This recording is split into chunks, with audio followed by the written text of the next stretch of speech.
اگر یہ کہتے ہیں کہ اگر کوئی صرف خیال زنا سے لذت حاصل کرتا ہے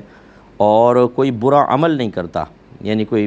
زنا پریکٹیکلی طور پہ یا اور کوئی بھی فعل ایسا نہیں کرتا، کیا وہ گناہ گار ہوگا؟ دیکھیں، اس طرح جان بوجھ کے ذہن میں خراب قسم کے خیال لانا، اگر اس کا نتیجہ کوئی غلط نہیں نکلتا تو مکروہ تنزیہی ہے،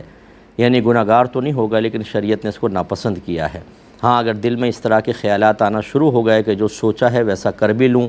یا ابھی نہیں ہے لیکن بعد میں اس نے محسوس کیا تھا کہ بہت پریشر کے ساتھ خواہش بیدار ہوئی ہے کچھ عمل کرنے کی، اور وہ غور کرے تو نتیجہ وہی تسلسل سے سوچنا ہے، تو اب اس میں کراہت بڑھتی جائے گی، حتیٰ کہ اگر اندیشہ پیدا ہوگا تو پھر مکروہ تحریمی ہوگا ایسے خیالات کا لانا، اور اگر واقعی وہ حرام میں مبتلا ہو جائے گا، اس کو یقین ہے، تو پھر یہ حرام کے درجے تک بھی پہنچ سکتے ہیں، اس کا حکم سخت اور ہو سکتا ہے۔ اس لیے کوشش یہ کرنی چاہیے کہ جب ایک چیز انیشل اسٹیج پر ہے تو اس سے بچیں، کیونکہ ہر ایک کے اندر وہ طاقت نہیں ہوتی کہ آگے چل کر اس سے محفوظ رہ سکے، اور پھر وہ حقیقی گناہ میں پڑ جائے گا، اور پھر ندامت اور توبہ، اور بعض اوقات یہ معاملات ایسے ہوتے ہیں کہ ساری زندگی کے لیے تکلیف کا سبب بن جاتے ہیں۔ اس لیے اگر اللہ تبارک و تعالیٰ نے ایک پرسکون لائف عطا فرمائی ہے تو اس کو بے سکونی میں ہرگز تبدیل نہ کیا جائے۔